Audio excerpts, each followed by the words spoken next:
If you find that you toss around in your sleep at night because of various thoughts, I just want to tell you that's not God's will. अगर आप पाते हो कि रात में सोने से पहले आप बिस्तर में कई अलग अलग विचारों की वजह से सो नहीं पा रहे, मैं आपको बताना चाहता हूँ कि ये आपके लिए परमेश्वर की इच्छा नहीं है.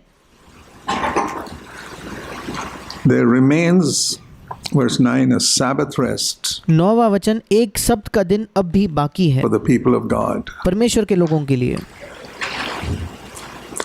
And the one who has entered this rest has rested from his own works as God did from his. 10वां वचन, क्योंकि जिसने उसके विश्राम में प्रवेश किया है उसने भी परमेश्वर के समान अपने कामों को पूरा करके विश्राम किया है. The first Sabbath is mentioned where God did his work and rested. पहले सब्त के दिन का वर्णन जिक्र किया जाता है बाइबल में जब परमेश्वर ने अपना काम पूरा करके विश्राम किया. And it says here we've got to also rest in that way. और यहाँ बाइबल हमें बताती है कि हमें भी इस प्रकार से विश्राम करना है.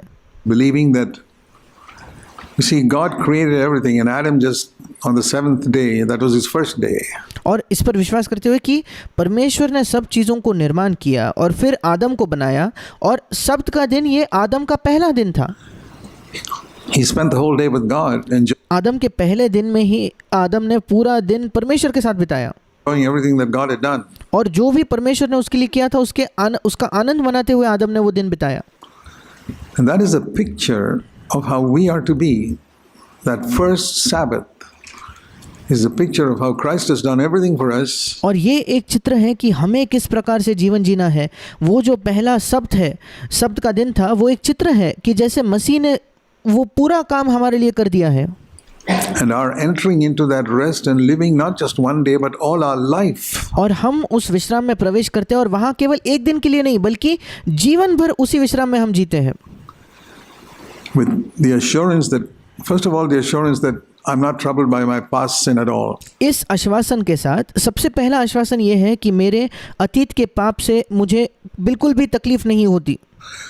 There's anybody here who is young people or older people who are disturbed that perhaps something in your past God still remembers or holds against you. और अगर यहाँ कोई भी है, चाहे वो जवान व्यक्ति हो चाहे बुजुर्ग व्यक्ति हो, अगर आपको ऐसा लगता है कि आपके अतीत में ऐसी कोई भी चीज़ है, कोई भी पाप है जिसको आज भी परमेश्वर आपके खिलाफ उस पाप को याद कर रहा है, तो remember God's promise that sins and iniquities I will remember no more. तो फिर परमेश्वर के वायदे को याद कीजिए कि उनके पाप और अधर्म के कामों को मैं फिर स्मरण न करूंगा. First point of rest. ये पहला स्थान है विश्राम का.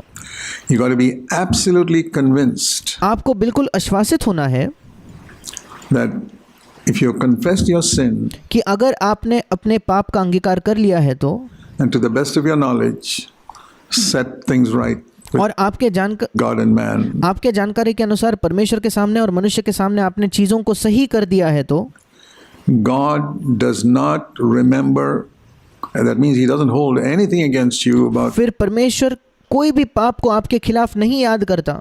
all that has happened in your past life. या जो भी आपके अतीत में हुआ है उसके लिए जब आपने प्रभु के सामने से मान लिया तो प्रभु आपको दोषी नहीं मानता. That is the power of the blood of Christ. ये मसीह के लहू की सामर्थ है. We are not only cleansed by the blood of Christ, Romans 5 says we are declared righteous by the blood of Christ. ना केवल हम मसीह के लहू के द्वारा शुद्ध किए जाते हैं, रोमियो 5 कहता है कि हम मसीह के लहू के द्वारा हम धर्मी हैं ऐसी घोषणा की जाती है. And I say this because in my early Christian life, nobody told me that I need to be at rest in this matter. मैं ये इसलिए कह रहा हूँ क्योंकि मेरे शुरुआती मसीही दिनों में किसी ने मुझे इस मामले के बारे में नहीं बताया कि इस मामले में भी मुझे विश्राम में प्रवेश करना है. I should not think about my past failures because कि मुझे अपने अतीत के जो असफलताएं हैं उनके विषय में नहीं सोचना. God says I won't remember. Why in the world should I remember? If God says I don't remember. Why should I remember it? क्योंकि अगर परमेश्वर कहता है मैं तुम्हारे पापों को याद न करूंगा, फिर मैं क्यों उसे याद करूं? जब परमेश्वर खुद याद नहीं कर रहा तो मैं क्यों उन पापों को याद करूं? And yet it's quite possible that a lot of people here Maybe some of our young people who have done foolish things, or और फिर भी ये संभव है कि ऐसे कई लोग हैं यहाँ, विशेषकर हमारे जवान लोग जिन्होंने कई मूर्खतापूर्ण चीजें की होंगी। even older people who have done foolish things are reminded by the devil और कोई जो जवान नहीं है, शायद वृद्ध लोग हैं, पर उन्होंने भी कई गलत काम किए होंगे और शैतान उन्हें याद दिलाता है of something you did then or then anything. तुमने अपने अतीत में ये किया था, तुमने अपने अतीत में वो किया था। You have to believe that God says, Hebrews 8:12, I will not remember your past anymore. आपको ये बात याद रखनी है जो इब्रानियों 8:12 में प्रभु कहता है, मैं तुम्हारे अतीत को इसके आगे याद नहीं करूंगा, स्मरण न करूंगा। Do all of you have that assurance? क्या आप सबके अंदर ये आश्वासन है क्या? That is the power of the blood of Christ. ये मसीह के लहू की सामर्थ है। That's the first rest. ये पहला विश्राम है। And once we get past that, और जब हम उस विश्राम को पा चुके हैं, उसके आगे बढ़ते हैं, the next is, that's through the blood of Christ. पहला विश्राम हमें मसीह के लहू के द्वारा मिलता है। The next is, when we come to know God as our Father, अगला है जब हम परमेश्वर को अपने पिता के तौर पर जान जाते हैं। Jesus taught us to pray like this. यीशु ने हमें इस प्रकार से प्रार्थना करना सिखाया, Our Father who art in heaven. हे हमारे स्वर्गीय पिता। So think why he said that. और सोचकर देखिए यीशु ने ये क्यों कहा। I've said this many times. मैंने ये कई बार कहा है। Our Father, showing that he loves us. हमारा पिता इस बात को दर्शाता है कि वो हमसे प्रेम करता है। Who art in heaven, meaning he runs the universe. There's और तू जो स्वर्ग में है, इसका मतलब वो इस विश्व को चलाता है। nothing he cannot do. ऐसा कुछ नहीं है जो हमारा पिता नहीं कर सकता, And he's on our side. और वो हमारी ओर है। These are the two reasons why we can be at rest. ये दो कारण हैं क्यों हम विश्राम में बने रह सकते हैं। Concerning our life, concerning the future. हमारे जीवन के बारे में, हमारे भविष्य के बारे में। I told you about the past. God's taking care of it.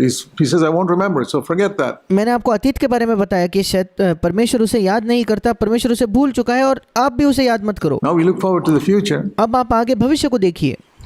Our Father who art in heaven. हमारा पिता तू जो स्वर्ग में है। Now that may sound very simple, but every single day, if you say, I've got a Father up there अब सुनने में ये बड़ा आसान लगता है, पर अगर प्रतिदिन आप कहोगे कि मेरा स्वर्ग में एक पिता है who loves me intensely, जो मुझसे बहुत प्रेम करता है, and he is in heaven, he runs this universe, और वो स्वर्ग में है, वो इस विश्व को चलाता है, and this is real. There's absolutely nothing he does not know. और ये बिल्कुल सच है, क्योंकि ऐसा कुछ नहीं जो प्रभु नहीं जानता। He knows everything of what's going to happen to you tomorrow, day after, the next year, and all the future. वो सब जानता है कि कल आपके साथ क्या होगा, परसों आपके साथ क्या होगा, पूरे भविष्य में आपके साथ क्या होने वाला है। And knowing all that, if I can rest in him because he will take care of it, because it says he will make every single one of those things work together for our good. These are, और ये सब जानते हुए मैं विश्राम में रह सकता हूँ कि वो सब चीज़ों को संभाल लेगा। और प्रभु कहता है कि वो हर एक चीज़ को मिलकर मेरे लिए भलाई ही को उत्पन्न करेगा। truths that we've heard many times, but we ये ऐसे सत्य है जो हमने कई बार सुने हैं, need to be reminded of them again and again and again. पर हमें बार बार इन सत्यों को याद दिलाया जाना महत्वपूर्ण है। If our only desire on earth is to do the will of God, अगर इस पृथ्वी पर हमारी इकलौती इच्छा, हमारी इकलौती चाहत ये है कि हम परमेश्वर की इच्छा को पूरा करें, I can assure you, you can live a life of perfect rest मैं आपको आश्वासित करना चाहता हूँ कि आप सिद्ध विश्राम के एक जीवन को जी सकते हो, every single day, every single night, प्रतिदिन, प्रति रात, even when your children are sick. जब आपके बच्चे बीमार हो तब भी You hand your children over to God. आप अपने बच्चों को परमेश्वर के हाथ में सौंप दो, He takes care of them. वो उनकी भी देखभाल करेगा। We will have a concern if they are sick that we do something for them. I'm not saying we are irresponsible parents. हाँ, हमें जब हमारे बच्चे बीमार होते हैं हमें उनकी परवाह होती है, इसलिए मैं ये नहीं कह रहा कि हम गैर जिम्मेदार माँ बाप बन जाएं। But there's so much of unrest and panic in so many people's lives which I don't believe should be there, and पर इतनी ज़्यादा बेचैनी, इतना ज़्यादा डर कई लोगों के जीवन में है, और मैं विश्वास करता हूँ कि ऐसा नहीं होना चाहिए। I mention this because I have a feeling that the coming days and years are going to be days of tremendous unrest in the world around us. और मैं ये इसलिए कह रहा हूँ क्योंकि मेरे अंदर ये एक भावना है कि आने वाले जो दिन है, आने वाले जो वर्ष है, हमारे आसपास बहुत ज़्यादा बेचैनी के और अस्वस्थ कराने वाले दिन होने वाले हैं। That's why I say so much about this Sabbath. It says here in verse इसलिए मैं इतने ज़्यादा मात्रा में शब्द के बारे में कहता हूँ। 11, we must be diligent, work hard to enter into this rest. 11वां वचन कहता है, अतः हम उस विश्राम में प्रवेश करने का प्रयत्न करें, मतलब कड़ी मेहनत करें उस विश्राम में प्रवेश करने के लिए। That means I must do anything necessary to say, Lord, I am determined to come to this life of rest in इसका मतलब मैं कोई भी चीज़ करने के लिए तैयार हूँ और मैं प्रभु से कहता हूँ, प्रभु मैं निश्चय करता हूँ कि मुझे इस विश्राम के जीवन में प्रवेश करना है। you 24 hours of the day. जब मैं तुझ में दिन के 24 घंटे विश्राम कर सकता हूँ। Nobody taught me this in my early Christian life, and so for many years of my Christian life, I thought unrest was normal. मेरे शुरुआती मसीही दिनों में किसी ने मुझे ये नहीं सिखाया और इसलिए मुझे शुरुआत में लगता था कि मेरे हृदय में अगर बेचैनी है ये बिल्कुल स्वाभाविक है, Everybody else is like that. क्योंकि बाकी लोग भी तो ऐसे ही हैं। This panic and that type of unrest in a person's life will lead to tension in the family between husband and wife. ऐसा डर या ऐसा जो बेचैनी किसी मनुष्य के मन में हो तो उसके द्वारा उसके पारिवारिक जीवन में तनाव पड़ेगा, Because one of them is in unrest all the time. क्योंकि परिवार में दो में से एक व्यक्ति हर समय बेचैन है। Imagine if you have a husband and wife who have entered into this rest, their home will be a foretaste of heaven. सोच कर देखिए, अगर आपके पास एक ऐसे पति पत्नी है जो इस विश्राम में प्रवेश कर चुके हैं तो उनके घर में स्वर्ग का स्वाद आप चख सकोगे। That's the type of home in which our children must grow up. और इसी प्रकार के घर में हमारे बच्चों को बड़ा होना चाहिए। And that's why it's very, very important. If you want your children to grow up in an atmosphere of heaven, और इसलिए ये बहुत बहुत ज़्यादा महत्वपूर्ण है। अगर आप चाहते हो कि आपके बच्चे स्वर्ग के वातावरण में बड़े हो तो I want to encourage all of you, fathers and mothers, मैं आप सबको प्रोत्साहित करना चाहता हूँ, माताओं पिताओं को, seek to enter into this life of rest where your mind is at rest in God. I have a father. He's in heaven. He runs this universe. तो आप ये प्रयत्न कीजिए कि आप इस विश्राम में प्रवेश करो, परमेश्वर में इस विश्राम को पाओ जहाँ आप कहते हो कि मेरा स्वर्ग में एक पिता है, वो स्वर्ग से सब चीज़ों को नियंत्रण करता है, He knows everything about the future. वो भविष्य के बारे में सब चीज़ें जानता है And He's got it all planned out for me. और सारी चीज़ें उसने मेरे लिए योजना बनाकर रखी है। I have no desire other than to do His will. उसके इच्छा के अलावा मैं कोई और चीज़ नहीं करना चाहता।